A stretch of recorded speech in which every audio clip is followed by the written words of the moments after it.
예, 안녕하세요. 예.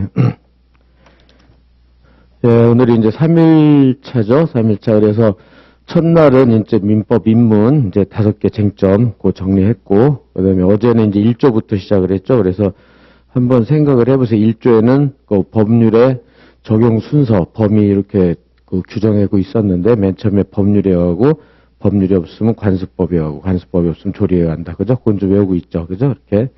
그 중에서 관습법이 중요하다고 그랬죠. 문제 나올 수 있는 거는. 그래서 관습법은 어쩌 개념이 법헌. 그죠? 그래서 관행이 있고 법정 확신이 있고 헌법 최상위 규범으로 하는 전체 법질서에 반하지 아니하였고 이렇게 외우면 된다고 그랬고 거기서 오늘 쪽지 판례도 봤지만은 이제 효력 상실. 그죠? 효력 상실. 그래가지고 그런 관행이 법정 확신이 약화되거나 소멸돼서 양성평등 등 헌법 최상위 규범인 전체 법질서에 반할 때 효력이 상실된다고 그랬죠. 그래서 원칙적으로는 장래요구, 예외적으로 소급적은 크게 안 중요하다고 그랬고, 그래서 그것이 이제 조리에 의해서, 그죠? 관습법이 없으니까 조리에 의해서 보충이 돼가지고, 특히 종중구성원, 그죠?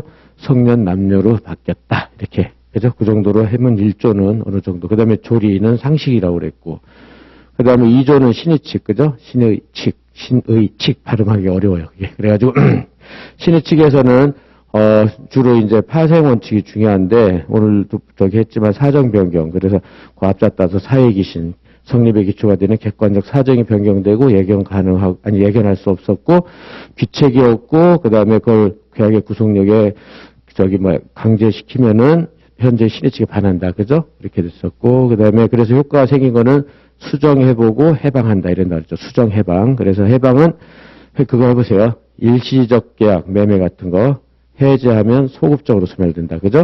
그 다음에 계속적 보증처럼 계속적 계약, 해지, 장래적 소멸. 그렇게 자꾸 외우세요. 그렇게 땅 떨어지게. 그래서 이제 사정 변경이 그렇게 됐고, 그 다음에 권리남용. 그죠? 권리남용의 요건은 권리 행사가 정당한 이익, 사회 질서에 반하고, 그죠? 그 다음에 주관적 요건. 그죠? 자기한테는 아무런 이익이 없는데 오로지 상대방한테 고통을 주고 손해를 주려는 의사가 있어야 된다. 그죠? 그 의사는 객관적 요건이 구비되면 주관적 요건은 추후에 인정, 추인된다 그랬죠? 이렇게 준비하고. 그 다음에, 금반원은 뭐죠? 선행행위가 있고, 거기를 신뢰를 했는데, 모순되는 후행위를 하면은, 그 후행위는 인정하지 않고, 권리 행사를 못 한다고 그랬어요. 그죠? 권리가 소멸되는 게 아니라고 그랬어요. 그죠? 그 다음에 실효의 원칙도 장기간 권리 불행사. 그래서 상대방은 권리 행사하지 않으라고 믿었는데, 권리를 행사하면 그것도 실효가 돼서 권리를 행사할 수 없다. 근데 이제 거기에 대해서 한계가 있다고 그랬죠. 어저께 국토이용관리법. 그죠? 오늘 저기 것처럼, 선행행위로 국토이용관리법 위반해가지고, 위반한 행위를 했고 상대방이 신뢰를 했는데 국토이용관리법 위반했다. 무효라고 주장하는 것은 신의 측에 반하지만 강행법규 국토이용관리법 위반이라고 무효라고 주장할 수 있는데 어떤 걸 우선한다고 그랬죠? 강행법규를 우선한다. 그래서 강행법규가 없을 때만 신의 측이 적용된다 그랬죠. 그것좀 관습법도 성문법이 없을 때만 관습법이 적용되고 성문법이 있으면 적용 안 되고 우리 신의 측도 똑같다 그랬죠.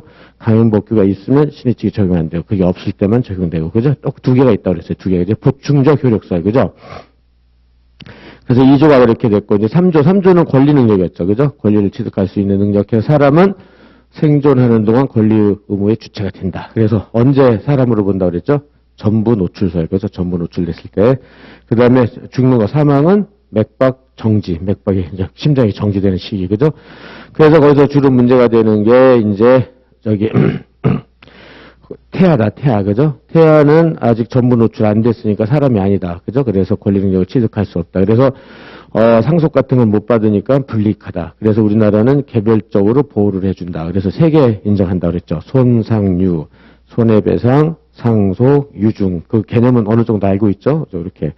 그래가지고 이제 그건 되는데 그 시기는 뭐라 그랬죠? 권리 능력 취득 시기는 판례는 정지 조건설. 그죠? 그래서 그 문제된 사건, 아버지가 사망했다든지 그런 시기부터 쭉 가가지고 살아서 출생하는 거 그게 장래 발생이 불확실한데 그건 조건이다. 그죠? 그럼 조건 성취가 되면 권리 능력이 발생한다. 근데 그건 소급해서 아버지가 죽었을 때까지 소급해서 권리 능력이 취득한다. 근데 결론적으로는 태아인 동안은 권리 능력이 없는 거예요. 태아인 동안은 그죠? 살아서 태어나야지 소급해서 인다. 그죠? 어저께 그 정도로까지 했어요. 그래서 그 정도만 지금 제가 말하는 것처럼 이해만 했수 알아들을 수만 있어도 엄청나게 여러분들 공부 많이 한 거라고 생각을 하시고, 이제 매일매일 민법은 이제 민총, 그 다음에 채권, 물권 들어가는데 매일매일 같이 새로운 쟁점들이 나오고 처음 공부할 때는 계속 얘기했지만 제2외국어라고 그랬죠. 영어 배우는 거 똑같아요. 그러니까는, 매일매일 좀, 기대도 하고 즐겁게 과연 어떤 쟁점이 나오나 이렇게 생각을 하시고, 그렇게 해서 하나씩 잘 정리하고 집에 가서 복습하고 이렇게 할 수 있도록 합시다. 그래서, 일단은 어저께 여기에서 정지조건서까지 하고 이제 책에서요, 여기, 어저께 간단한 보충 다시 한번 합시다. 22페이지. 그래서 이제, 여기 앞부분. 그래서 이제 여기 태아에서, 태아의 권리 능력 해가지고, 보호 필요성, 우리 민법은 개별적 보호 손상류만 한다, 이렇게 했고, 그 다음에 여기서요, 67페이지에서 이제 여기까지만 간단히 했었잖아요. 그죠? 그래서 이미 출생한 것으로 본다. 살아서 출생할 걸 정지 조건으로 한다. 그랬잖아요? 그렇게 했다. 그래서, 그랬을 때, 사망하면 아예 권리 능력이 없으니까 논할 필요도 없죠. 죽어서 출생했으면 조건도 성취 안 되고, 그죠? 근데, 그럴 때 직접 귀속되는 경우여야 한다. 직접 귀속. 요거. 그렇게 하고, 여기서 이제 여러분들이 여기 이제 판례들이 쭉 나열돼서 여러분들 공부할 때 이런 게 어렵거든요. 여기를 과연 어떻게 해야 되느냐, 여기 이런 데를. 그래서 이제 어저께 본 대로 이제 그 노트 어저께 한 걸 간단히 봐보세요. A라는 차가, A의 차가 갑을, 이제 아버지인데, 그죠? 아버지인데, 여기를 차 사고로 해가지고 아버지가 사망을 했다. 그죠? 근데 여기서 엄마 못자 해가지고 을이 있었고, 여기에 태아, 그죠? 태아가 병이 있었다. 그래서 이걸 기준으로 해보세요, 태아. 그러면 태아, 그렇게 해서, 이제 아버지가 차 사고 났으면, 여러분들이, 먼저 일단, 이거 태아에 관계없이 A 차로 사람을 쳤다, 죽었다. 그럼 이 사람은 A한테 엄청난 손해배상을 청구할 수 있어요. 그죠? 그렇게 해가지고, 그래서 손배 청구를 할 수 있단 말이에요. 그죠? 손해배상 청구를 할 수 있어요. 그래가지고, 태아가, 이제 첫째, 아버지의 권리를 죽었으니까 상속을 할 거 아니에요. 그죠? 상속. 아버지의 재산을 자식이 상속한다. 그리고 자기의 고유 권리도 있단 말이에요. 그러니까 상속 권리는 이제 갑이 A에 대해서 손배 채권이 있는데, 요거를 이제 상속을 받는데, 요 상속을 받을 수 있다고 그랬잖아요. 그죠? 태안 권리 능력에서. 그 다음에 고유는 여러분들이 병 입장에서라면 아버지가 죽었다 그러면 엄청난 고통을 느낄 것이다. 그래서 이제 거기서 그러면 태아 자신이 손배 청구를 할 수 있단 말이에요. 태아 자신이 이렇게요. 그래가지고 그죠? 이렇게. 그래서 요거는 상속의 문제예요. 그래서 그게 여기에요. 3번. 이렇게. 동그라미 3번으로 가서 한번 봐보세요. 어디 뭘 말하는지를 알아야 될 거 아니에요. 그죠? 여기에. 한번 봐보세요. 상속 능력이라는 거. 태아인 상태에서 직계 존속. 그러니까는 이것도 간단히 한번 연습해 봅시다. 그래서 이제 여러분들이 직계 존속, 직계 비속 이런 게 나오는데 그래서 여기 칸이 책이니까 여기 노트에다 해봅시다. 그러면은 여기서 예컨대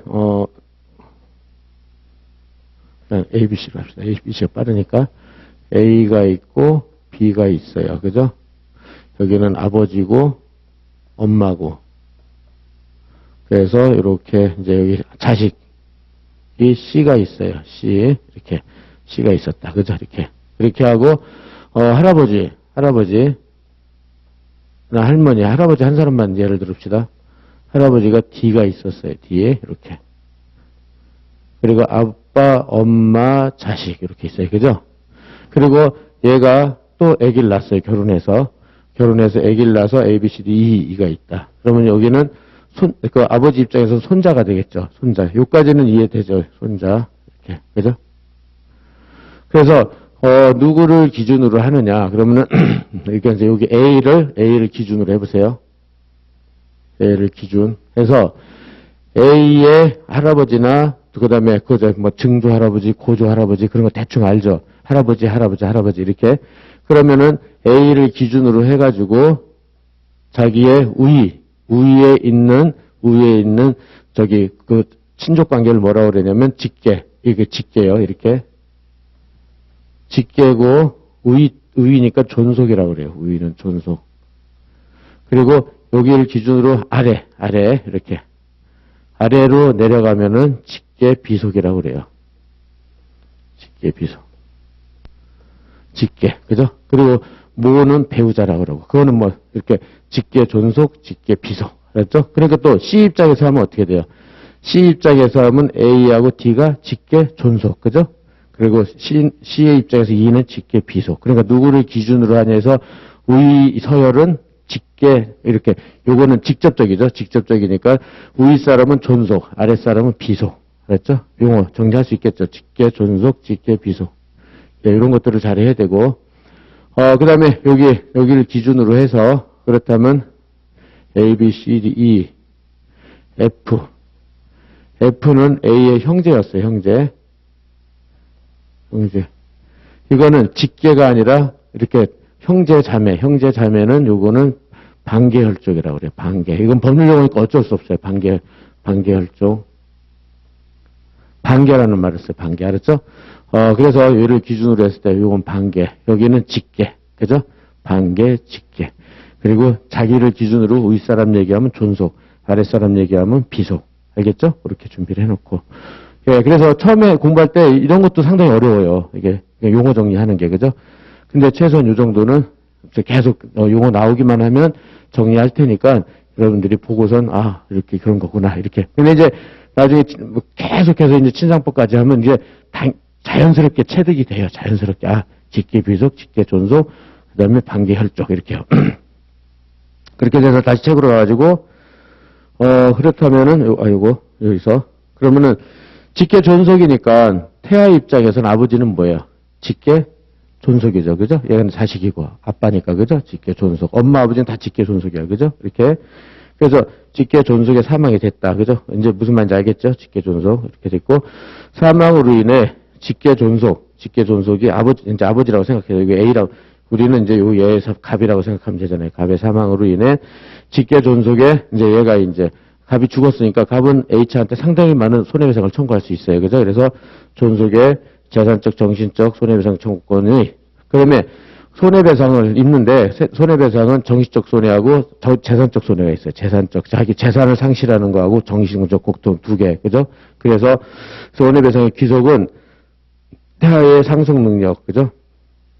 이런 문제이다. 그래서 상속받는 거, 여기, 3번. 이렇게 해가지고.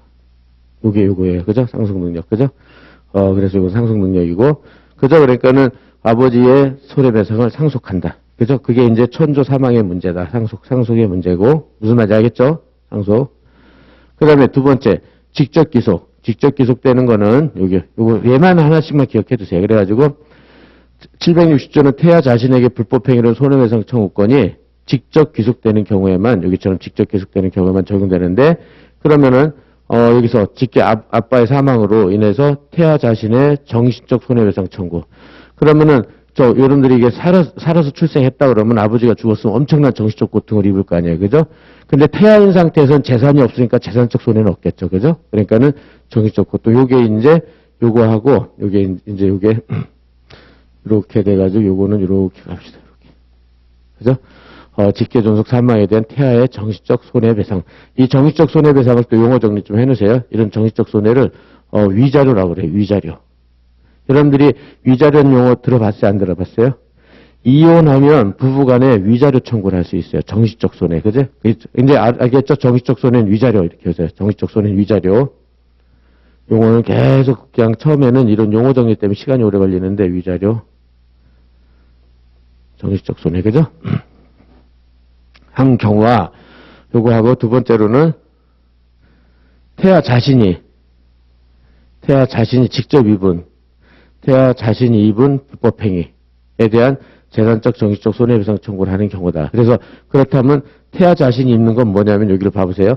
태아는 그러니까 요거는 예를 들면은 여기서 교통사고의 충격으로, 즉 여기서 만일 여기서 또 다른 예로서요. 다른 예로서 B라는 차가 이라는 차가, 이제 엄마가 을이잖아요. 엄마가 을. 그죠? 엄마. 을이고, 을한테 태아가 있었어요. 지금 태아로서 병이 있었어요. 그러면은, 이렇게 한 몸이잖아요. 한 몸. 그죠? 엄마 뱃속에 있으니까. 그죠? 그래가지고, 판례를 보면, B차가 엄마를 차 사고를 낸 거예요. 차 사고. 그래서, 차 사고를 해서 엄마도 다치고, 태아도 다친 거예요. 그죠? 태아도 다쳤어요. 요걸 얘기를 해요. 그러니까, 교통사고의 충격으로 태아가 조산이 뭐예요? 조산. 일찍 나오는 거, 그죠? 10개월이 아니라 더 일찍 나왔어요. 그러니까 사람은 됐어요, 안 됐어요? 살아서 출생했으니까 아무리 조산돼도 사람은 사람이에요. 권리능력을 바로 취득하는 거예요. 그러니까 살아서 출생했다고요. 조산돼도 살아서 출생한 거란 말이에요. 그죠? 그러니까 권리능력을 취득했죠. 그죠? 근데 이거는 A차가 태아를 직접 가해를 한 거잖아요. 직접 사고를 친 거잖아요. 그죠? 그렇게 되니까는 그로 인하여 제대로 성장하지 못하고 나중에 사망을 한 거예요. 그래서 이렇게 될 때 그 불법행위 한편 산모에 대한 불법행위도 되는 동시에 엄마, 그죠? 엄마한테 대한 불법행위도 당연히 될 것이고 태아 자신, 우리는 태아를 기준으로 해서 태아 자신에 대한 불법행위를 볼 수 있다. 따라서 죽은 아이는 생명침해의 손해배상 청구권이 있다. 그래가지고 일단 여기서 살아서 출생했으니까, 그죠? 이때 불법행위는 손배청구권을 취득하는 거예요. 그래가지고 생명침해로 인한 손해배상 청구권이 있다는 거예요. 이렇게 해가지고 여기 직접 기속이라는 거, 그죠? 직접 기속이라는 거하고 상속능력 요 정도만 해보세요. 알았죠? 그래서 얘가 이렇게 아버지를 차 사고 냈을 때 상속도 받고 자기가 직접, 고유가 직접이라는 뜻이에요. 고유가 직접 손해배상 청구도 할 수 있어요. 정신적 고통. 그리고 엄마를 차 사고 냈다. 이건 아빠의 예를 들고 이건 엄마의 예를 들어서 차 사고 냈을 때 배에 있는 태아가 어떤 사고를 당해서 충격을 받았겠죠. 그래서 일찍 태어나서 나중에 죽었어요. 그러면 어쨌든 살아서 태어났으니까 권리능력을 취득한 다음에 죽었으니까 손해배상 청구권을 취득하죠. 알겠죠? 예, 이해되겠죠? 이렇게 여기가 좀 어려워요. 여기가. 그래서 오늘 가서 여기 확실히 준비를 해놓고 그래서 예를 가지고 자꾸 외우라고 그랬잖아요. 예를 가지고 그죠? 이렇게 해서 준비하고 됐죠? 그렇게 하고 그다음에 상속은 어저께 상속 하나만 하라고 그러고 줄만 쳐놓으라고 그랬고 유증은 뭐라고 그랬죠? 유언으로 증여라고 그랬잖아요. 유언으로 증여. 그래서 유언은 어저께 뭐라고 했죠? 할아버지가 단독행위라고 그랬죠. 혼자서 말하면 그 증여가 된단 말이에요. 혼자서 말하면. 근데 사인증여, 요것도 간단히만 봅시다. 사인증여. 태아의 권리능력 부정을 하는데, 태아의 권리능력. 그러니까는 여기서는 사인증여라는 건 뭐냐. 이렇게 돼가지고, 예컨대, 그러니까 아까 본 대로, 갑하고, 여기 태아, 아버지 엄마, 태아 병이 있었는데, 태아 병한테, A라는 사람이, 이렇게, 야, 내가 공짜로 줄게, 그러는 거예요. 공짜로 줄게. 이렇게. 이게 이제, 증여를 해준다는 거죠. 증여를 해준다는 증여의 청약이에요. 청약의 의사표시예요. 우리가 매매의 의사표시처럼 청약의 의사표시를 하는 것도 아니죠. 증여도 이렇게 의사표시를 해야 돼요. 증여. 공짜로 줄게. 그럼 태아가 그래 증여 받겠다. 승낙의 의사표시라고 의사합치가 돼서 계약이 돼야 돼. 계약. 그래서 사인 증여 요거는 계약이에요. 계약. 그러니까는 계약은 뭐든지 청약의 의사표시와 승낙의 의사표시가 항상 있어야 돼요. 그죠? 승낙의 의사표시가 있어야 된다. 그리고 사인 증여는 내가 죽으면 줄게 이런 뜻이라고 그랬잖아요. 어저께. 그죠? 그래서 내가 죽으면 줄게 이렇게 된다. 그래가지고 그런 거에도 태아의 권리 능력이 있느냐 이렇게 문제가 되는데 여기서 봐보세요. 판례 입장을 잘 봐보세요. 태아에 대한 증여는 계약이다. 그죠? 계약. 그러니까는 내가 공짜로 줄게. 그러면 상대가 오케이 해야지 계약이 된단 말이에요. 그죠? 청약과 승낙 의사표시. 그죠? 첫날 했던 거 기억하고. 이므로 태아의 수증행위가 필요하다. 수증은 증여를 받는 행위예요. 수증의 행위인데, 그러니까 증여를 받을 숫자 해가지고 받는 행위인데, 증여를 받겠다는 청약의 청약에 대한 승낙의 의사표시를 말해요. 승낙의 의사표시를 말한다. 승낙의 의사표시. 계약이니까 여기서 이거 알겠죠? 공짜로 주는 사람이 야, 근데 공짜로 줄게. 그래. 얘가 승낙 알았어 이렇게 해야 되잖아요. 그죠? 승낙. 그거를 증여를 받을게. 이걸 한문으로 수중이라고 그래. 증여 받을 숫자 이렇게 필요하다는 점. 그다음에 우리 판례는 어저께 정지조건설이라고 그랬잖아요. 그죠? 정지조건설 입장에서는 태아인 동안은 법정 대리인이 있을 수 없다. 이 말이 좀 어려운데 법정 대리인은 누구냐면 부모예요. 부모. 민법이 규정한 대리인이에요. 그죠? 부모. 근데 태아인 동안은 어저께 뭐라고 그랬어요? 정지조건설은 태아인 동안은 사람이 아니라고 그랬잖아요.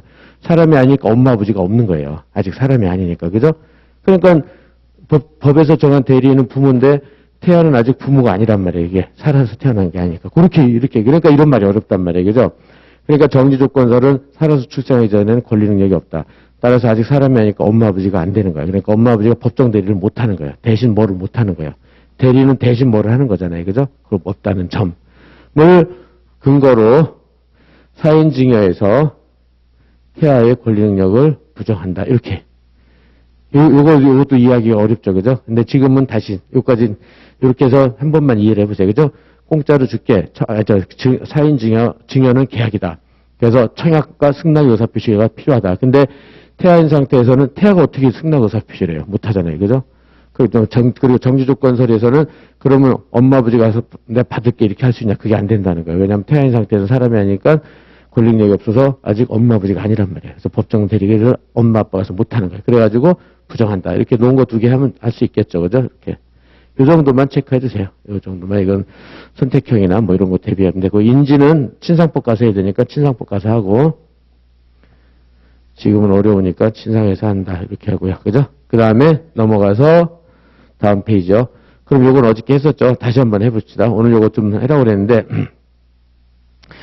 태아의 권리 능력이 인정되는 시기. 그럼 다시 판례를 봐보세요. 판례. 판례 정지조건설이다. 그죠? 그래서 밑에 건 했는데, 이 판례 원문을 다시 독해를 해보세요. 태아가 이미 태어난 것으로 본다 그랬잖아요. 그런 것은 태아가 권리 취득하더라도 현행법상 대행할 기관. 이게 뭐냐면은 법정 대리인이에요. 법정 대리인이고, 법정 대리인이 누구라고요? 민법이 규정한 대리인은, 그러니까 태아 대신해줄 사람은 부모란 말이에요. 엄마, 아버지. 그죠? 그러니까 태아인 동안은 대행할 기관인 법정 대리인 부모가 없잖아요. 아직 사람이 아니니까. 엄마, 아버지 관계가 성립이 안 됐잖아요. 그죠? 이렇게. 그래서 무슨 말인지 알죠? 대행할 기관이 법정 대리인이에요. 그죠? 따라서 없으니, 여기, 태아로 있는 동안은 권리를 취득할 수 없다. 그죠? 그러나 살아서 출생해서 조건이 성취되면 출생시가 문제된 아버지 차 사고 난 시기까지 소급해서 태아가 출생한 것까지 법상 보아진다. 그리고 권리 능력을 취득한다. 그래서 정지조건설이라고 그랬잖아요. 그죠? 그렇게 된다. 따라서 다시 그건 구체적으로 태아인 동안은 어쨌든 권리 능력이 없어요. 그죠? 살아서 출생하면 그 문제된 시기에 소급해서 권리 능력을 취득한다. 따라서 태아인 동안은 권리 능력 없으니까 상속도 못 받아요. 태아인 동안은. 그걸 뭐라 그런다? 상속 능력이에요. 그죠? 태아인 동안은 상속 능력도 없고 태아는 법정 대리인도 없다. 이제 무슨 말인지 알겠죠? 다 이해되죠? 문장 하나하나. 그죠? 이렇게. 요게 이제 정지조건설의 모든 해석이에요. 이제 모든 해석. 그래서 처음에 공부할 때는요, 저도 그렇고, 이건 무슨 말인지 하나도 몰랐어요. 저도 이렇게 보면서, 야, 뭐 진짜 어렵네. 이게 진짜 뭐 이렇게, 읽으면 지금까지 하나하나 설명하니까 대충 알지. 이거 그냥 여러분들이 설명 안 듣는 상태에서 그냥 읽었다. 그럼 진짜 재배우거든. 하나도, 뭔 말인지 하나도 모르게 돼 있는 거예요. 그죠? 근데 지금 하나하나 여러분들 자꾸 이렇게 분석하고 정리하고 해주세요. 그래서 어떤 문장도, 어떤 법률 문구도, 이해 안 되는데 대충 넘어가자. 이러면 안 돼요. 물론 어려운 거 뒤로 다 미루고, 어려운 거 다 뒤로 미루고, 해당 파트 가서 하면 되되, 근데 여기에서 태아에 대한 것, 이제 이렇게 모든 걸 다 했어요. 그죠? 지금 그렇게 해서 오늘 가서 다시 복습을 하고요. 그죠? 이렇게 해서. 그 다음에 이제 태아가 됐어요. 이제. 그래서 우리가 당사자 파트는, 그죠? 우리 이제 지금 당사자 파트 하는 거란 말이에요. 그죠? 당사자 파트. 당사자 파트는 이제 권리 능력하고, 그 다음에 여기 끝났어요. 여기 끝났고, 그 다음에 권리 능력, 의사 능력, 행위 능력이 있다고 그랬잖아요. 그죠? 의사 능력, 행위 능력이 있어야 한다. 행위 능력. 그래서 이제 이걸 하게 되는 거예요. 제2관에서 자연인의 의사 능력과 행위 능력 이렇게 나온다. 의사 능력과 행위 능력. 그렇죠? 이렇게. 그래서 의사 능력. 추상적인 말로 보면은, 당사자가 한 의사표시가 어떠한 법률 효과, 그러니까 의사표시가 있고 어떤 법률 효과, 그러니까 우리가 청약의 의사표시, 승낙 의사표시하면 효과는 항상 채권 채무라고 그랬잖아요. 그죠? 채권 채무. 그래서, 매도인은 소유권과 점유권 이전할 채무를 지고, 매수인은 돈을 지급할 채무를 지고, 그래 항상 효과만 나오면 채권 채무 생각하세요. 항상 효과, 법률 효과. 가져오는지에 대해서 판단할 수 있는 능력을 말한다. 판단할 수 있는 능력. 그래서 요거를요, 여러분들이 이제 그래서 그런 예시를 이게 이렇게 하고, 다시 노트 책. 예. 그래서 이제 여기서 이제 여기 쭉 어저께 이제 요거는 다 설명 쭉쭉 해왔던 것들이니까 여러분들이 여기서 일시적 계약, 계속적 계약 요거 한번 쭉쭉 한번 예를 꼭 정리를 해보세요. 객관적, 주관적, 권리남용 어저께 쭉 했던 것들이에요, 그죠? 이렇게 해서 권리남용 위반. 그래서 태하 여기서 거기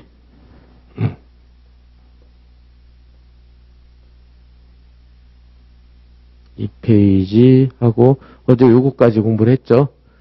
그 다음에 3페이지 제한 능력, 태하, 정지 조건설 요거 설명 다 하게 하고 여기 이제 의사 능력. 그러니까 3페이지에서 여기서 이제 3페이지에서 그죠? 3페이지에서 의사 능력 간단히 얘만 보겠어요. 이거 저기만 인문에 있으니까 여러분들이 저기 연습을 해도 되는데 이렇게 한꺼번에 모아서 할 테니까 봐보세요. 정신병자의 갑이 그럼 10억 상당의 부동산을 을에게 1억 원에 매도했어요. 팔았다는 건 매도했다는 거잖아요. 그죠? 매도. 또는 술에 만취를 했어요. 만취해가지고 10억 상당의 부동산을 을에게 1억에 팔았어요. 그러면 갑은 매매를 하면 10억짜리 부동산을 1억에 팔면 소유권이 을에게 이전되고 그저 갑은 엄청난 손해를 입는다는 효과를 판단할 수 있어요, 없어요? 그러면 정신병자는 10억에 팔았다. 그럼 1억에 팔았다. 그러면 자기가 10억짜리 소유권을 이전해줄 채무를 부담한다는 걸 판단할 능력이 있어요, 없어요? 없겠죠, 그죠? 없어요. 그래서 판단할 수가 없다. 판단.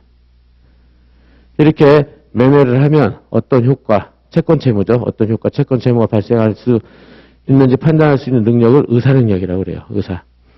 그러니까 정신병자는 의사가 없잖아요. 어떻게 판단할 수 있는 의사가 없단 말이에요. 그죠? 의사 능력. 이런 능력이 없는 자를 의사 무능력자라고 한다. 그래서 의사 무능력자, 그러니까 정신병자, 치매 환자, 무슨 만취자 이런 사람들의 법률에게는 절대적으로 무효이다. 됐죠? 무효 이렇게. 그래서 이렇게 의사 무능력자로서 갑의 부동산 판행에는 무효이다. 이렇게 계약이 무효가 되면 어저께 첫날부터 계속했죠. 무효가 되면 계약에 따른 채권 채무 이게 효과잖아요, 그죠? 효과가 없다니까 채권 채무가 생기지 않겠죠, 그죠? 따라서 갑은 을에게 정신병인 상태에서 저기를 했을 때는 이전해줄 채무가 없게 되는 거야, 그죠? 이렇게 이해되겠죠, 의사 무능력.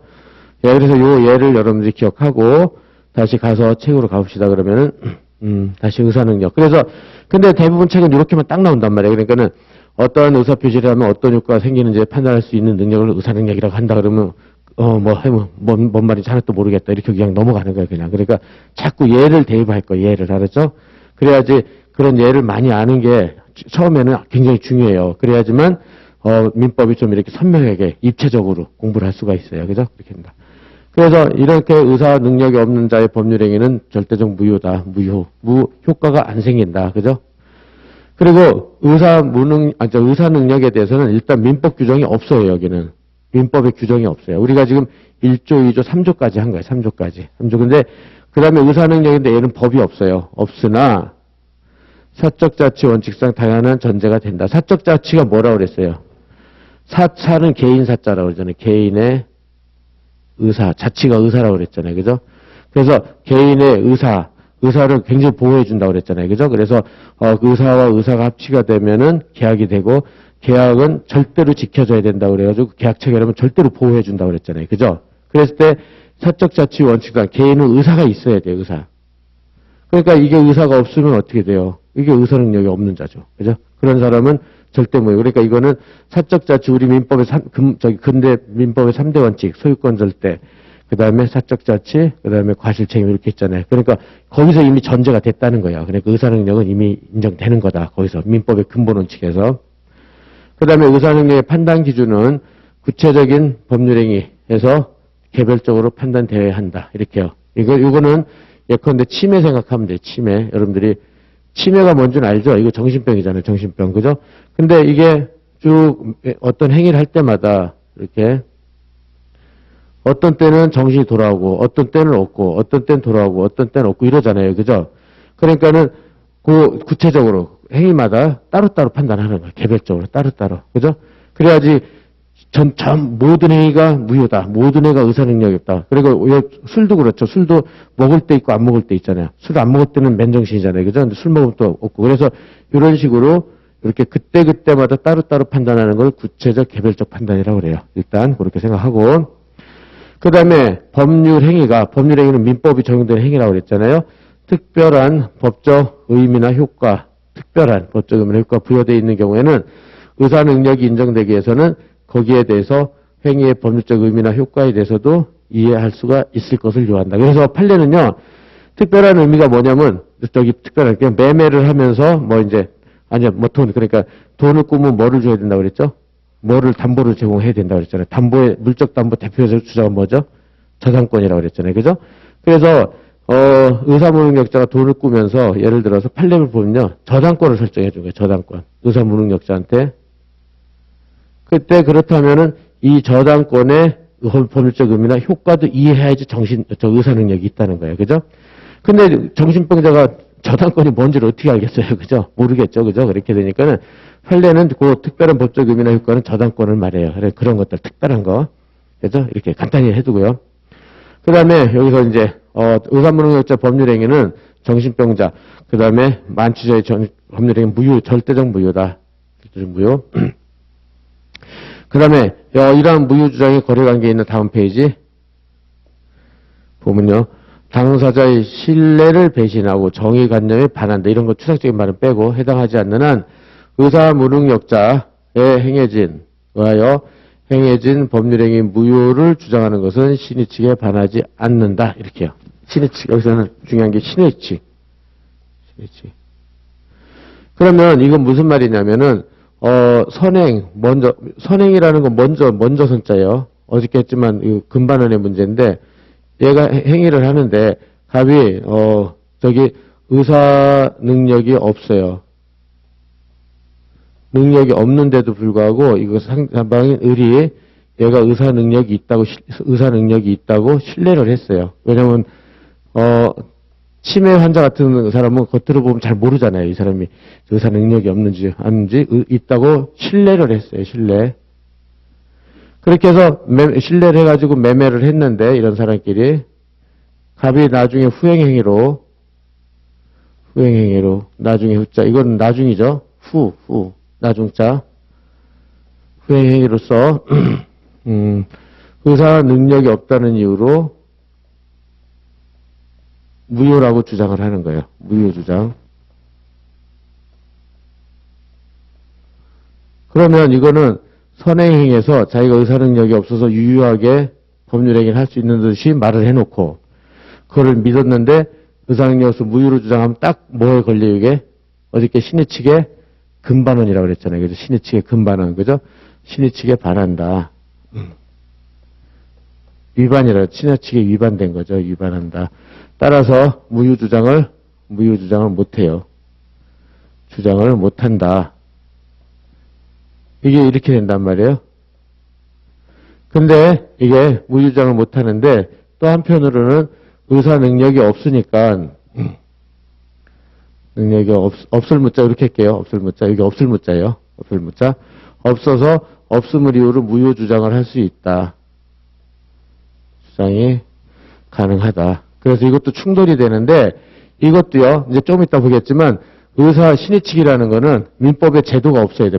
이건 비록 의사 능력이라는 건 민법에 규정이 없지만 민법의 대원칙이라고 그랬잖아요. 기본 원칙. 그러니까 이게 있으면 신의칙이 적용이 안 되니까 여기 이렇게 해서 이렇게 되는 거예요. 이게 우선이에요. 우선. 그래서 무효 주장이 가능해서 신의칙에 반하지 않는다는 뜻이에요. 그래서 우리 민법은 좀 이따 보겠지만 의사 무능력자, 행위 무능력자, 거긴 되게 보호를 해요. 되게 보호를. 무능력자를 보호해줘요. 민법이.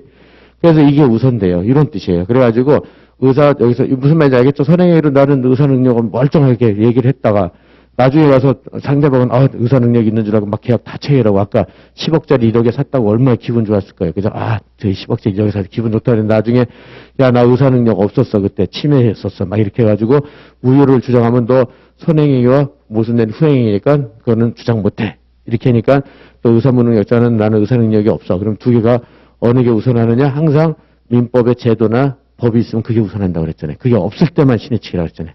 무슨 말인지 알겠죠? 그래서 시청이 반하질 않아요. 그죠? 신의칙 위반되지 않고. 요것도 준비해 놓고. 그죠? 그 다음에,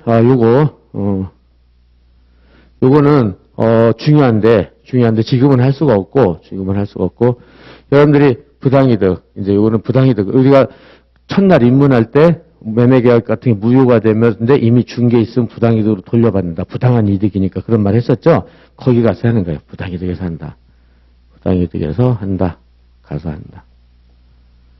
이렇게 해놓고, 근데 이건 이렇게 중요 표시만 해주세요. 나중에 문제로 출제될 가능성이 이 부분에서 있다. 그래서 중요하지만 지금은 이해할 수가 없으니까 그때 가서 하면 돼요. 그죠? 이 앞에까지는 할 수 있겠죠. 지금 한 것까지는. 그 다음에 이제 의사 능력이 됐고, 그 다음에 제한 능력이라는 거, 제한 능력. 예, 제한 능력에서 가봅시다. 제한 능력은 행위 능력이라고 그랬어요. 행위 능력. 그래서 행위 능력이고, 여기서 보면 행위 능력. 그래서 이제 여기까지가 이제 우리가 의사 능력의 문제고, 의사 능력. 그러니까 우리가 이제 여기까지 의사 능력이었죠. 2번 주제. 권리 능력, 의사 능력까지 한 거예요. 그죠? 그 다음에 3번 행위 능력이 시작되는 거예요. 그래서 계속 여러분들이 내가 지금 어느 위치에서 공부를 하는지 계속 확인을 하세요. 우리가 첫날 당사자 파트에서 권리 능력이 있고 행위 능력이, 이제 의사 능력이 행위 능력이구나, 행위 능력. 그죠? 그래서 행위 능력의 의의는 여기서 본 대로 단독으로 유효한 법률 행위를 할 수 있는 능력. 이렇게 한단 말이에요. 단독으로 유효한 행위를 할 수 있는 능력. 그죠? 소송법 빼고. 그래서 이제 여러분들이 행위 능력 제도는 단독으로 유효한 행위, 법률을 할 수 있는 능력인데 행위 능력 제도는 거래 안전을 희생해서라도 제한 능력자. 제한 능력자는 행위 무능력자를 말이에요. 행위 무능력자. 그래서 우리 법률 용어로 제한 능력이라고 그래요. 행위가 제한됐다 그래서 행위 무능력자. 역자라고 한다. 그죠? 를 보호한다. 이렇게요. 입법 취지가 있다. 이렇게요. 그래가지고, 요렇게. 여러분들이 이 말은, 고등학교 때 보니까 이런 것도 좀 하고 그러던데, 사회탐구 보니까 그런 거 했었어요, 옛날에? 안 했어요, 전혀? 고등학교 때? 보니까 시험에 나오고 그러던데, 내 이렇게 보니까. 그러니까 행위 무능력, 제한 능력은 거래 안전을 희생해서라도 제한 능력자를 보호하는 걸 입법 취지를 한다고 그러고, 뭔 말인지는 잘 몰라도 요거 암기해야 돼요. 요거 암기. 알았죠? 다시 해보세요. 행위능력 제도는 거래 안전을 희생해서라도 제한능력자 보호를 입법 취지로 한다. 그죠? 이렇게. 그래가지고 여기 의사능력과의 관계. 의사능력. 요게 좀 그래 참 행위능력이요. 잠깐 또 행위능력도 예를 한번 봐봅시다. 이게 행위능력. 행위능력은 이제 미성년자 그래서 첫날 했지만 행위 무능력자는 미성년자 19세. 그죠? 19세 미만의 자란 말이에요. 이거 미성년자가 대표주자라고 그랬죠. 미성년자가 행위 무능력자예요. 제한 능력자. 그죠? 그러니까 여기서처럼 17세다. 그죠? 17세인데 갑이 그 소유의 토지를 을에게 팔았어요. 을에게 소유권 이전을 해준 경우 갑은 미성년자는 19세 미만, 18세 12개월까지, 그죠? 그것까지란 말이에요. 이로써 제한능력자다. 제한능력자가 뭐라고 그랬죠? 행위 무능력자다. 그러니까 우리는 될 수 있으면 이해를 한 다음에 답안지나 이렇게 용어를 말하는 거 다 법률 용어로 해야 돼요. 지금부터는, 그죠? 그러니까 제한능력자, 그러면, 행위 무능력자, 말은 제한능력자. 이렇게 알았죠? 그렇게 자꾸 해야 돼요. 그래서 여기처럼 행위 능력이 없기 때문에 단독으로 유효한 법률 행위를 할 수가 없어요. 그죠? 할 수가 없다. 여기서 갑은 제한 능력을 이유로 을과 매매 계약을 취소할 수가 있어요. 그죠? 이때 요거는 취소. 그죠? 이 취소. 행위 능력이 있으면 취소라고 그랬어요. 취소. 그죠? 그래서 어저께 요거는 설명했죠. 무효는 행위 당시 무효고. 그죠? 취소는 행위 당시 유효하지만 쭉 가서 취소의 의사 표시를 하면 행위 당시를 소급해서 무효. 소급 무효. 거꾸로 무효. 그래서 거꾸로 가서 그래서 여기서 매매 계약을 취소하면 매매 계약이 소급적으로 무효가 돼요. 그래서 갑은 을로부터 소유권을 되찾을 수 있다. 이와 같이 민법은 제한 능력자를 보호하고 거래 상대방 을을 희생시키고 있어요. 그죠? 이렇게. 따라서 거래 상대방 보호를 하는 거를, 그죠? 그러면은 갑이랑 을이랑 거래를 했으니까 거래 상대방이 유효하게 소유권을 취득하면 그건 거래가 안전하겠죠. 그죠? 거래가 안전하겠죠. 그래서 거래 상대방을 보호하는 것을 거래 안전이라고 그래요. 거래 안전. 그죠? 그러니까 거래 안전을 얘가 취소해서 그러면 취소했으니까 을은 소유권 취득 못할 거 아니에요. 그죠? 소유권 취득 못하니까는 거래 안전을 희생해서라도 누굴 보호해준다? 제한 능력에서 보호해준다. 그런 뜻이에요. 맞죠? 예, 그래서 어느 정도 이해되겠죠. 이렇게 해가지고. 그래서 하여튼, 여기서, 갑이 을한테 팔고, 을이 병한테 팔고, 뭐, 이렇게, 뭐, 병이 정한테 팔았다. 이렇게 해가지고요.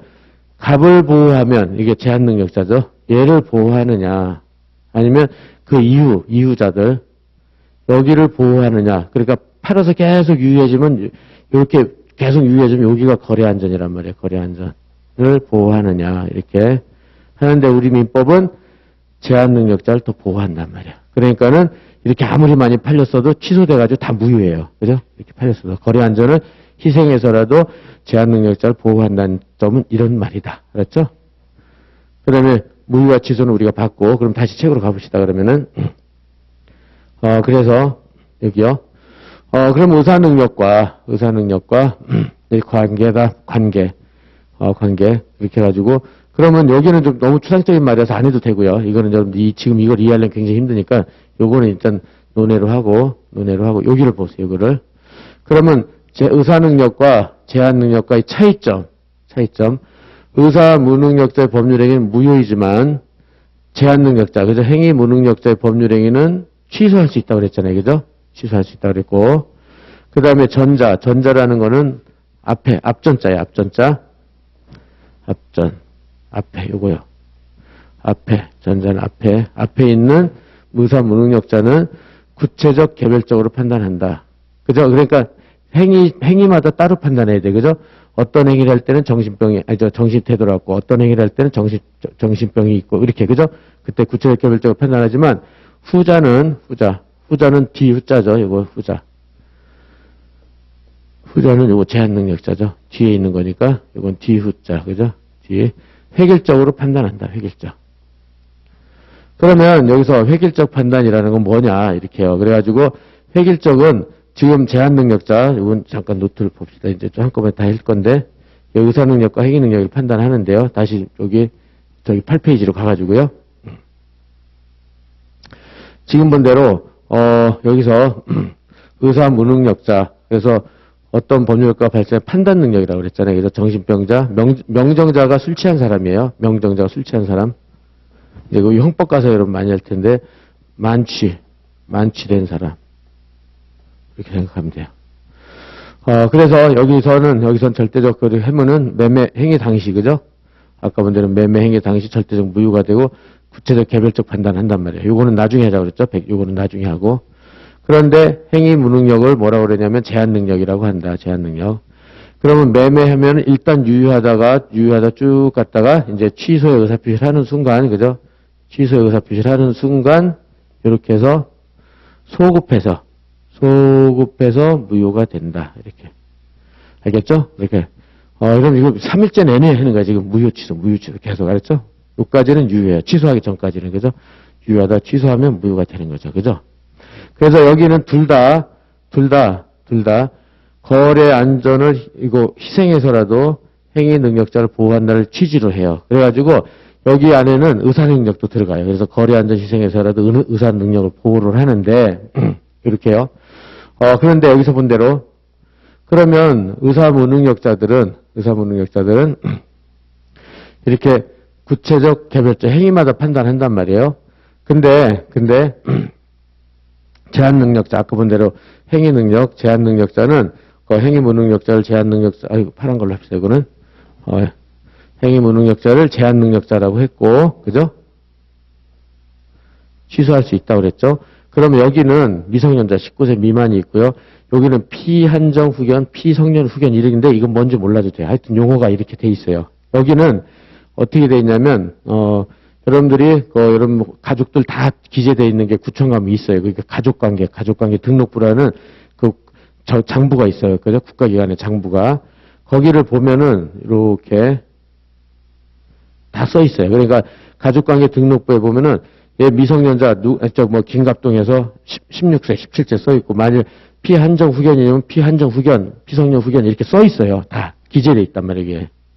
그러니까는 이것만 보면 알 수가 있어요. 이것만 보면 그죠? 가족관계 등록부만 보면은 이 사람이 행위 능력자인지 제한 능력자인지 바로 알 수 있죠. 그러니까는 이런 걸 갖다가 획일적으로 판단한다는 거예요. 이렇게 획일적.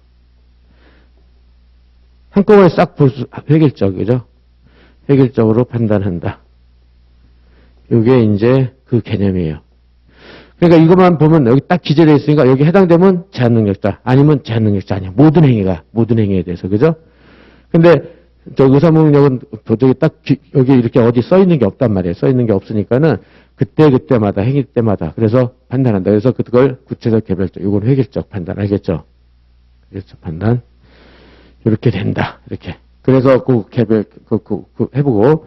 예, 그래서 되겠죠? 개별적, 그래서 본다. 이렇게 해가지고, 여기서 차이점 의사무능력은 무효, 제한 능력은 취소, 이거는 구체적, 개별적, 여기는 획일적 판단이에요. 획일적. 그리고 유사점을 보면, 유사점은 이렇게 본 대로, 양자는 거래 안전 희생해서라도 둘 다는 의사무능력 또는 제한 능력자를 보호한다는 점에 취지가 있어요. 그러니까는 의사 능력하고 제한 능력을 같이 다 보호를 해줘요. 그러니까 아까 본 대로 거래 안전보다. 그래가지고 그 가장 중요한 게, 무능력을 이유로, 무능력을 이유로 무효 또는 취소되면은 이런 말이 나와요. 선의 제3자한테 대항할 수 있다. 이런 말이 나와요. 이게 이제 앞으로 민총에서 엄청 많이 나와요. 선의 제3자한테 대항할 수 있다. 선의 제3자한테 대항할 수 없다. 이게 마구마구 나온단 말이에요. 그렇게 해가지고, 예, 그거를 좀 해야 되는데, 여러분들이 다시, 예, 그래서, 요거 무효 취소, 개별적, 획일적, 요건 알겠죠? 금방 안 읽어도 되겠죠? 여러분들이 읽어서 정리하고, 거기 3페이지 밑에 요거. 선의 제3자한테 대항할 수 있다, 없다의 의미. 여기요. 선의 제3자한테 대항할 수 있다는 의미가 뭐냐. 그렇죠? 그래서 여기서 본 대로, 17세인 갑이 있고요. 그 소유인의 엑스토지를 을에게 팔았어요. 그죠? 그 다음에 을에게 소유권 이전 등기까지 해줬어요. 소유권 이전 등기까지 해줬다. 근데 왜 을이 다시 또, 아까 반대로 이렇게 여러 명한테 다시 팔 수 있다고 그랬잖아요. 그죠? 갑이 을한테, 을이 병한테 팔고, 병이 저한테 팔고 막 할 수 있단 말이에요. 그래서 이게 산 사람들을 유효하게 해주는 걸 거래안전보호라고 그래요. 그래가지고, 그렇게 해가지고, 을이 다시 병한테 엑스토지를 팔고 소유권 이전 등기까지 넘겨줬어요. 그죠? 그런데 갑이 두 번째 행위 능력이 없다. 그래서 제한 능력이 없다는 이유로 을과 매매의 계약을 취소를 했어요. 취소. 이때 을과 병이 소유권을 취득할 수 있느냐, 이때 이런 게 문제가 되는 거예요. 이렇게. 그래서 이제 이 다음 페이지를 보면, 그래서 여기서 본 대로 거래 안전을 우선 보호한다. 이거 우선 보호하면 선의의 병원 소유권을 완전히 취득할 병으로도 소유권을 되찾을 수 없다. 이렇게요. 이렇게 말한다. 그렇게 하고, 이제, 여러분들 이제 곧, 인문 강의 때 했지만, 선이라는 말하고 악이라는 말, 그죠? 선이라는 말하고 악이라는 말. 선의는 뭐죠? 선의는 일반 상식적인 말은 착할 선자야. 착하다는 뜻인데, 법학으로 들어오면 요거는 모른다는 뜻이야. 선의는 모른다. 선의는 모른다. 는 뜻이고, 원래는 우리가 상식적인 말로는 나쁜 뜻이야. 나쁜 의미, 나쁜 놈 할 때, 악이, 그죠? 근데 이거는 안다요, 안다. 그죠? 이제 이게 무지 많이 나와요. 선의는 뭐뭐라는 사실을 모르는 거야. 문제된 사실을. 근데 아기는 그걸 안다는 거고, 알았죠? 그래가지고, 선의 병은 뭐라는 것은, 선의의 병이라는 것은, 병이, 갑이, 행이, 그러니까, 갑이 미성년자라는 걸 모르는 거예요. 미성년자라는 것을 모른다. 라는 뜻이에요. 병이 이걸 몰라요. 그죠? 그래서 병이 몰라요. 그러면은, 우리 법학은 선의자는 굉장히 보호를 해주거든요. 뭘 잘 모르면서 계약을 했고 그런 사람들은. 그래서 거래 안전을 해서 선의 병을 보호해주면은, 병이 그냥 소유권을 취득해버리는 거예요. 그죠? 그래서 여기서 나오죠. 선이란 어떤 사실을 알지 못하는 것, 모르는 걸 말하는 거고, 만일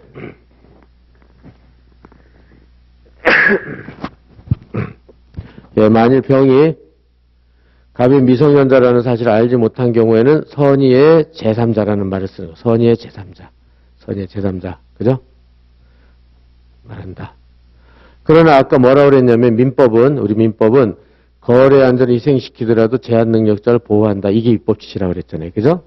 따라서 제한 능력자 갑은 을과 매매 계약을 취소하고 선의의 병으로부터 소유권을 되찾아올 수 있다. 이렇게. 그래서 이럴 때 제한 능력을 이유로 한 취소, 선의 제3자한테 대항할 수 있다. 이렇게 말을 쓰는 거예요. 이렇게. 근데 이게 말이 어렵죠. 말이 어려워요. 그래가지고 선의 제3자. 그래서 근데 이제 이거는 오늘 극복을 해야 돼. 왜냐면 이게 거의 매일같이 나올 거예요. 선의 제3자한테 대항할 수 있다. 선의 제3자한테 대항할 수 없다. 그래서 다시 한번 여기 노트에다 한번 설명을 해보면요. 선의 제3자. 아까 그걸 잠깐 봅시다. 그래서 그래 선의 제3자. 이제 거기 아까 뭔데 점 선의 제3자. 요 논점인데. 그래서 첫째. 그래서 갑과 을이 매매를 했죠. 매매를 하고 얘는 아까 17세 미성년자란 말이에요. 그죠? 매매를 했어요. 그렇게 하고 을이 또 다시 팔았어요. 다시 팔았다. 다시 매매를 했어요. 병, 그죠? 근데 병은 갑이 미성년자라는 걸 몰랐어요. 예, 선이. 고 제3자. 그러니까 여기는 갑과 을이 매매를 했으니까 얘네는 매매 계약의 당사자라고 그랬잖아요. 그죠? 그냥 그거 이외에 그 다음에 넘어간 사람은 제3자라는 말을 쓰는 거예요. 제3자. 그죠? 요거는 당사자. 그죠? 갑과 을은 당사자, 요거는 제3자. 그죠? 요걸 다 정리하세요. 이렇게 해가지고 얘는 미성년자를 모르는 거예요. 모른다. 그래서 선이 제3자한테 먼저 아까 뭐라고 그랬냐면 제3자한테 대항을 못한다. 라는 개념. 못한다. 라는 말은 뭐냐면 얘가 17세니까 을과 매매 계약을 취소하잖아요. 취소를 해가지고 병이 선이 제3자한테 대항하지 못한다는 것은 갑과 을의 매매가 취소됐다는 것을 이 병한테 주장을 못한다는 거예요. 주장을 못한다. 그죠? 주장을 못하니까는 거기 병한테는 갑을은 취소돼도 병은 취소를 못하는 거예요. 그죠? 따라서 주장을 못하니까 따라서 병이 소유권을 취득하는 거예요. 등기를 했으니까. 그죠? 취득한다. 이렇게 되면요. 얘를 보호했잖아요. 얘를. 그러면 이걸 뭘 보호한다고 그랬죠? 거래 안전을 보호한다. 이렇게 하네요. 거래 안전을 보호한다. 왜냐면 이게 민법 통치이기 때문에 여러분들 이거 민법 입문에서도 했지만 다시 한번 해보는 거예요. 그죠? 거래 안전을 보호하는 거예요. 보호한다. 그렇지만 우리 법학을 우리 저기는 뭐라고 그랬죠? 우리 여기서 본 대로 여기서 이제 그 갑이 여기 그래서 취소를 해가지고 병한테 그러니까 병한테 이거 선의 제3자인데 선의 제3자한테 대항할 수 있다. 이렇게. 대항할 수 있다는 것은 뭐냐면, 을이 병한테 매매가 취소됐다고 주장할 수 있다는 거예요. 주장할 수 있다. 그럼 매매가 취소됐다고 주장할 수 있으니까는 병의 매매도 무효가 되잖아요. 그죠? 취소되면 소급적으로 무효가 된다 그랬잖아요. 그죠? 무효가 되니까는 따라서 병원 소유권을 취득을 못 해요. 그죠? 소유권을 취득을 못 해요. 취득을 못 한다. 그죠? 이렇게. 그래서, 여기서 이제 여기서 다시 갑하고 을 병이 있는데, 그죠? 여기서 여기가 요거를 취소한다. 이렇게 해가지고, 여기서는 취소했죠? 취소. 그래서 그렇다면은 누구를 더 보호했어요? 병을 보호했어요? 갑을 보호했어요? 17세. 갑을 보호했죠. 그죠? 그러니까 갑을 보호했으니까는 요거다. 그래가지고 우리 입법에서는 이렇게 거래 안전을 보호하느냐, 이렇게 제한 능력을 취소를 가능하니까 제한 능력자를 보호하느냐 하는데 우리 입법은 뭐를 취지로 한다? 밑에 거. 그죠? 선의 제3자한테 대항할 수 있다. 즉, 갑과 을의 매매를 취소했다고 주장할 수 있다. 그러니까는 다 취소가 되면 무효가 됐으니까는 여전히 소유권은 갑 거예요. 다 무효가 됐으니까 얘들한테. 그죠? 이런 말이에요. 이런 말. 그래서 이걸 처음에는 이걸 이해를 잘 해야 돼요. 이렇게. 그래서 아까 본 대로 거래 안전을 희생해서라도 무능력자를 보호한다는 말은 이런 말이에요. 그죠? 구체적으로 잘 생각해 보세요. 그러니까 이렇게 한다. 그래서 아까 의사무능력도 똑같아요. 갑이 의사무능력자라고 그러면 여기 무효잖아요. 그 무효를 선의 제3자인 병한테 주장할 수 있다요. 그죠? 그럼 병은 소유권 취득 못 하잖아요. 그래서 갑이 보호받고. 그죠? 이렇게 해서 둘을 정확하게. 그래서 민법은 큰 원칙이 두 개가 있어요. 그러니까는 저기 갑은 본인이잖아요. 자기 소유권자. 그 다음에 거래 제3자 보호. 이게 충돌이 되는데, 여기 보호하는 걸 거래 안전이라고 그러고, 여기 보호하는 것을 당사자 본인을 보호한다고 그래요. 알았죠? 근데 우리 민법은 이제 여기 앞부분만 본인 보호고요. 그다음부터는 다 또 거래 안전 보호 쪽으로 가요. 취지가. 그러니까 요거를 잘 알아놔야 돼요. 대항할 수 있다. 선의 제3자한테 대항할 수 있다. 선의 제3자한테 대항할 수 없다. 이게 이제 아마 민청 끝날 때까지 계속 나올 거예요. 그런데 오늘 이거 기초 잡는 거예요. 다시. 근데 여기서는 거래 안전 희생해서라도 제한능력자를 보호한다. 이게 입법 취지다. 이렇게요. 선의 제3자. 이러기 때문에 다시 앞으로 가서 하나만 더 10분 쉽시다. 그래서 요거요. 따라서 대할 수 있고 그 두 번째로는 의사무능력으로 무효 취소해도 신의 측에 반하지 않아요. 반하지 않는다. 그래서 아까 말한 대로 얘네들 보호하는 거. 그래서 의사무능력과 제한능력자 보호하는 것은 강행법규예요. 강행법규. 민법의 근본 원칙. 그렇기 때문에 요거는 여기서 금방 설명했었죠. 여기서 본 대로 요게 의사능력뿐만 아니라 얘가 17세 미성년자였어요. 예컨대 17세. 하나 더 해봅시다. 그럼 17세.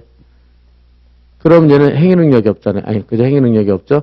근데 행위능력이 17세라고 말을 안 했어요. 말을 안 해가지고 을은 얘가 겉모습이 되게 늙게 보여서 20살 넘은 줄 알았어요. 그래가지고 저 제한 능력이 있다고, 그죠? 행위 능력이 있다고 신뢰를 했고, 요것만 대입시키면 돼요. 신뢰를 했는데 얘가 제한 능력을 이유로 의사무능력, 행위무능력, 제한 능력을 이유로 취소를 주장한단 말이에요. 그죠? 그럼 이것도 딱 자기가 17세라고 말을 안 해가지고, 그죠? 17세라고 말을 안 했어요. 말을 안 했다. 그래가지고 을은 얘가 20살 넘은 줄 알았다. 행위 능력자로. 그랬는데 나중에 와서 자기가 제한 능력으로 취소한다. 그럼 딱 금반원에 걸려요. 신의 측에 해당된다면. 근데 의사 능력 없다. 무효 주장이 우선된다. 즉 제한 능력으로 취소 주장이 가능한 거예요. 왜 그런다 그랬죠? 이렇게 거래 안전 보호보다 뭘 보호하니까? 의사 무능력이나 제한 능력을 보호하니까. 그죠? 이렇게. 예, 됐죠? 그래서 두 가지. 그래서 여러분들은, 요게 시험에 나오면 요게 나오거든요. 시험에. 그러니까 여러분들이 오늘 꼭 필요한 부분이에요, 여기가. 시험에 나오는 부분은 여기니까는, 요거를 좀 이해하자. 그리고 3번은, 이거는 좀 어려워서, 이건 아까 말한 부당이득 문제니까, 부당이득의 문제니까 여기 가서 한다. 이렇게 해놓고, 이건 나중에 하는 거예요. 어려우니까. 근데 요거까지는 되겠죠. 의사무능력 무효, 행위무능력 취소. 의사무능력은 행위마다 개별적 판단, 행위무능력은 뭘로 판단? 딱 가족관계 등록법은 다 알잖아요. 그죠? 획일적 판단. 됐죠? 무슨 말인지? 그리고 거래안전 희생해서라도 의사무능력, 제한능력자를 보호해준다. 그게 두 가지가 있다. 선의 제3자한테 대항할 수 있다. 그게 뭐죠? 선의 제3자한테 무효나 취소를 주장할 수 있다. 그죠?